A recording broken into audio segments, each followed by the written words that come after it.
Hello বন্ধুরা, তোমরা সব কি করছো গো? তোমাদের রান্না বান্না হয়ে গেল আজকে? আজকে তো রবিবার, তোমরা সব কি কি রান্না করলে আমাকে একটু কমেন্টে জানাবে, হ্যাঁ। আর আজকে আমি গরমে বেশি কিছু রান্না করিনি, তা যা যা করেছি তোমাদেরকে একটু দেখাবো। হুম, বেশি কিছু করছি না। এই দেখো আমি কি কি আজকে বানিয়েছি। আজকে রবিবার তো আজকে একটু গরমকাল বলে একটু কাঁচা আমকে ছাড়িয়ে নুন তেল কাঁচা লঙ্কা দিয়ে একটু আম মাখা করেছি। হ্যাঁ, এই যে ভাত করেছি, ভাত। আর এইটা হচ্ছে পুঁই শাকের ঘন্ট করেছি একটু, বেগুন আলু দিয়ে একটু পুঁই শাকের ঘন্ট।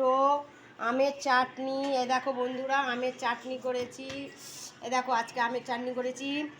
আর এই যে আর কিছু করিনি, এই যে একটু মাংস এনেছি গরমে। অনেকদিন মাংস খায় না, সেই বিয়েবাড়ি মাংস খেয়ে এসেছিলাম, আর খাওয়া হয়নি, 2 সপ্তাহ হয়ে গেল। ওই জন্যে আজকে একটু মাংস নিয়ে এসেছি, আজকে এইসব রান্না করেছি। তা তোমাদেরকে এইসব রান্নাগুলোই দেখালাম, বেশি কিছু করিনি। আর তোমাদেরকে একটা কথা বলছি, তোমরা গরমে একটু কাঁচা আম মাখা খেও, হ্যাঁ। গরমটা কম লাগবে আর ঘাম কম দেবে। তোমরা দেখবে, আমার কথাটা শোনো, একটু কাঁচা আম মাখা